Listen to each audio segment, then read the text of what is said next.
자, 26일, 그러니까 그제 토요일 새벽 동해상으로 북한이 쏜 발사체를 두고 문재인 정부의 안보 상황 인식이 또 도마에 올랐습니다. 자, 강병규 기자, 이 문제부터 짚어봐야 될 것 같은데, 한미 판단이 틀렸어요. 우리 청와대는 이 북한이 쏘아 올린 발사체가 방사포다라고 했는데, 그렇죠. 미국은 탄도미사일이다 이렇게 판단했습니다. 이게 어떻게 된 일입니까? 자, 좀 더 정확히 설명해드리면요. 방금 전에 있던 상황 좀 적용해서 다시 나오고 있습니다. 자, 이 얘기 신인균 자주국방 네트워크 대표 모시고서 자세하게 다뤄보겠습니다. 어서 오십시오. 안녕하세요. 자, 신인균 대표님, 지금 한미 판단이 달랐다 그랬는데 결국은 미국이 맞는 걸로 결론이 났습니다. 네. 우리 정부가 이렇게 뒤떨어지는 겁니다. 뒤떨어지죠. 네, 뒤떨어지기 때문에 미국에게 정보를 사실은 많이 받아서 우리가 그것을 판단하고 또 우리가 좀 뒤떨어지기 때문에 작년에 일본하고 한일 군사정보보호협정 체결했죠. 지소미아. 그래서 한미일이 같이 이제 정보를 주고받습니다. 한미일이 각각 강점이 있는 게 달라요.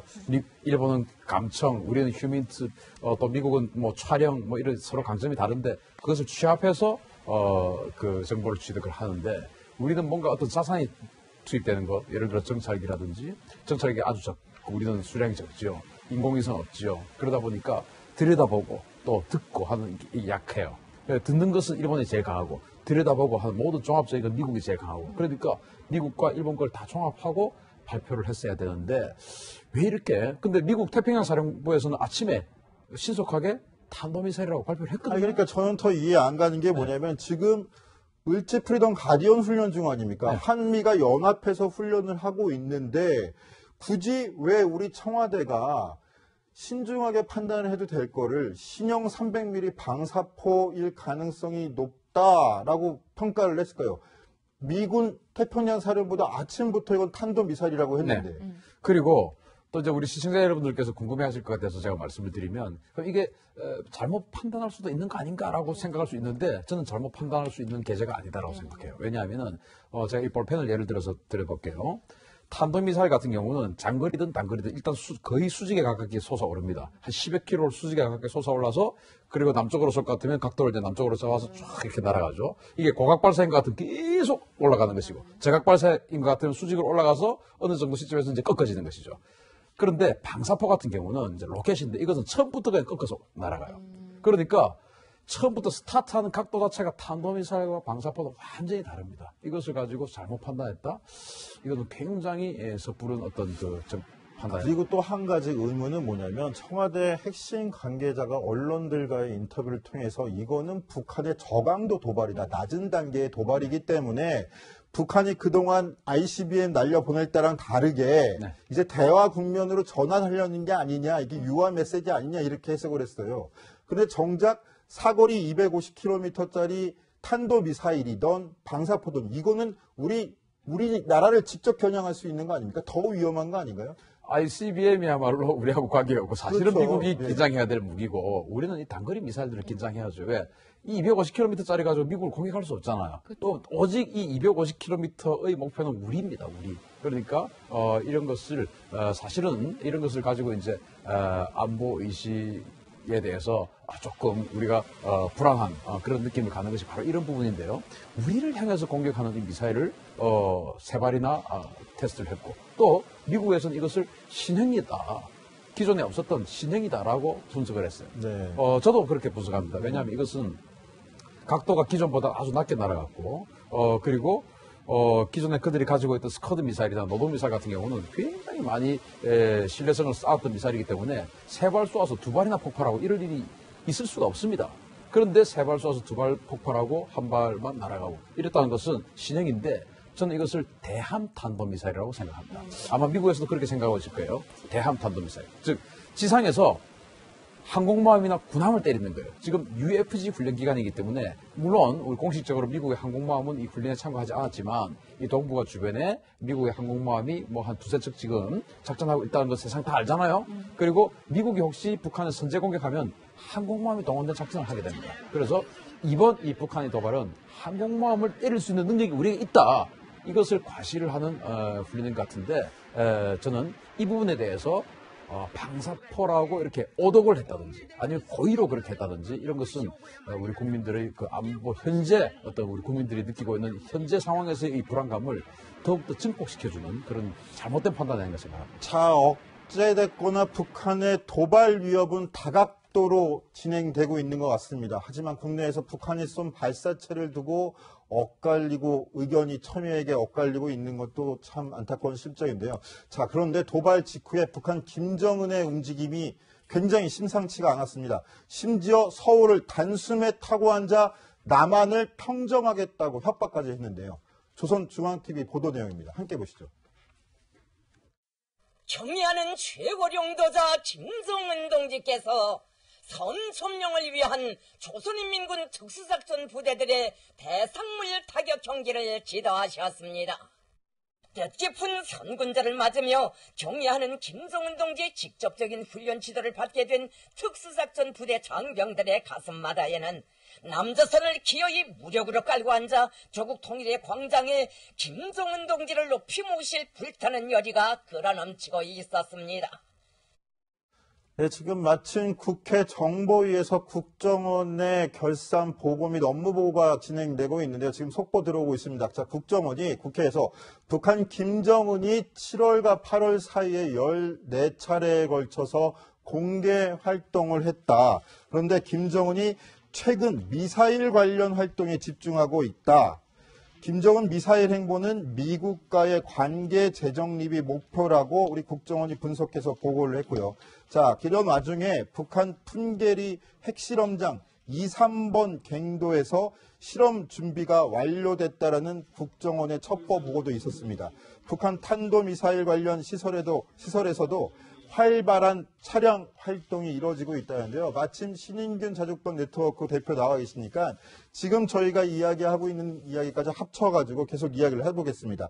자, 김정은이 조금 전에 북한 조선중앙TV 보도 내용 저희가 전해드렸는데 백령도, 연평도 점령 훈련을 그렇죠. 했다는 겁니다. 네. 김정은이 직접 참관을 했어요. 그렇죠. 현장에 참석을 했고요. 서해안 모처에서 훈련이 진행된 것으로 보이는데요. 그러니까 우리식으로 따지면 특수작전부대죠. 특수작전부대가 백령도와 연평도를 점령하는 가상 훈련을 하는 겁니다. 뭐 사진을 보면 김정은이 막 아주 화통하게 웃고 있고 이 훈련에 대해서 상당히 만족해하는 모습을 보이고 있는데 이게 그냥 단순히 영상을 보면 사진이나 영상을 보면 아무런 느낌이 안 들 수도 있지만 사실 백령도와 연평도 점령 훈련을 한다는 것 자체가 사실 좀 깨름직한 일이기도 합니다. 자, 신민 대표. 지금 백령도, 연평도 저런 훈련을 직접 참관했다. 더더군다나 특작부대원들이 직접 투입이 됐어요. 이거 우리 안보 상황에 직접 위협을 주는 상황 아닙니까? 뭐 위협을 느낄 수는 있겠지만 자세히 알고 보면 전혀 위협이 되지 않는 거죠. 아, 그렇습니까? 어떤 문제 때문에? 저걸 보고 정말 참 이렇게까지 수준이 낮나는 생각을 했습니다. 왜냐하면 일단 백령도에는 한 4,000명 정도의 해병이 있어요. 연평도에는 한 1,000명 가까운 해병이 있어요. 저 정도 특수부대에 가서 털끝 하나 건드릴 수가 없고 그냥 흔적도 없이 사라질 정도의 병력이고 지금 저 특수부대원들의 어떤 그 클로즈업 사진이 있으면 좀 보여주시겠습니까? 얼마나 지금 그 황당한가 하면은 자, 방탄 헬멧을 썼고요. 네, 방탄 헬멧 썼고 방탄복 같은 걸 입고 있는 방탄조끼를 입고 있는데 저 방탄조끼가 보면 아주 얇아요. 그래서 저 방탄조끼 안에 방탄판이라고 갑옷 같은 게 들어있는데 그게 지금 안 들어있습니다. 모양은 방탄조끼인데 실제로는 방탄 효과가 전혀 없는 것이고요. 그리고 지금 저 사람들 들고 있는 총들을 보십시오. 네. 총들이 다 똑같아요.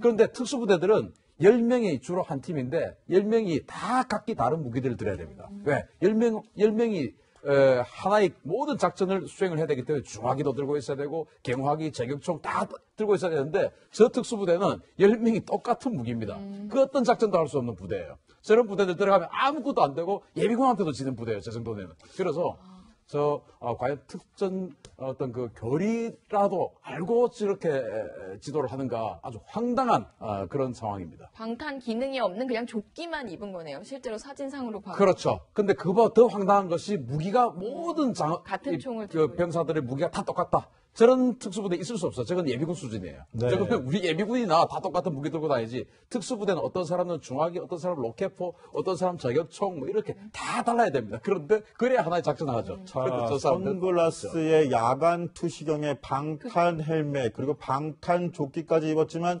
실제로는 방탄 기능이 전혀 전혀 없는 없죠. 조악한 수준이라고 평가를 해주셨는데 저는 또 유독 관심이 가는 게 저 군복 모양입니다. 네. 강병규 기자, 네. 우리 군 군복하고 너무 흡사해요. 네. 일부러 그런 거겠죠? 뭐 일단은 최근에 도입된 디지털 군복을 북한도 이렇게 도입을 했다는 자체가 좀 놀라웠어요. 근데 제가 전역한 이후에 디지털 문양이죠, 문양. 네, 문양이죠. 디지털 문양인데 최근에 도입이 된 거거든요. 그런데 이제 이것에 대해서 이제 중국에서 이 뭐 디자인을 입수를 해서 뭐 야투경이라든지 이런 것들을 입수를 해서 일단 따라했다라는 그런 분석이 많이 나오고 있거든요. 그러니까 우리의 군복, 우리의 기술들이 좀 유출되고 있는 거 아니냐라는 우려가 계속 나오고 있습니다. 자, 그런데 신윤기 대표님, 저 북한이 저렇게 특작부대 대원들이라고 공개적으로 들여보내면서 우리랑 비슷한 군복을 입혔다. 이거 의미하는 바가 좀 클 것 같아요. 예전에 우리 군복 원단이 넘어갔다, 북한으로. 이런 얘기도 있었는데 어떻게 보십니까? 예전에 우리 군복 원단을 중국에서 수입했던 적이 있습니다. 네. 그것이 이제 북한으로 그 패턴이 그대로 넘어가서 어떻게 유출이 돼도 되는 건가요? 유출되면 안 되죠. 그래서 이제 군복이나 이런 그 방산 부품은 주로 국내에서 생산되고 모든 자재가 국내에서 조달되도록 하는 게 원칙인데 그때 뭐 어떤 가격 때문인지 하여튼 중국에서 생산된 적이 있었다고 그래요. 그게 이제 그 패턴이나 자재가 북한으로 들어갔다고 알려져 있는데 지금 저 군복을 보면 조끼는 요즘 신형 그 디지털 무늬의 조끼인데 또 군복은 또 한 10년 전 우리 한국군 군복처럼 우드랜드 패턴이라고 하는데 네. 그 얼룩무늬예요. 요즘 저런 그 얼룩무늬 군복을 우리 안 입어요. 그렇죠. 그래서 한국군을 묘사해서 한국이 후방에 침투하면 뭔가 헷갈리게 만들겠다는 어떤 의지는 있어 보이는데 한 10년 정도는 계속 뒤처지는 듯한 조금 그런 엇박자가 나고 있습니다. 자, 이번 북한의 도발을 두고 전 세계가 주목하고 있는 가운데 북한 평양 모습이 담긴 여행 홍보 영상이 또 인터넷상에서 화제라고 합니다. 이거 바깥으로는 위협하고 안으로는 돈 벌어들려는 모습인 것 같은데요. 러시아에 생긴 공식 북한 여행사가 SNS에 북한 여행 홍보 영상을 띄운 건데요. 이 여행사의 정체를 두고도 말이 굉장히 많습니다. 먼저 해당 영상 먼저 보시면서 함께 이야기 나누도록 하겠습니다.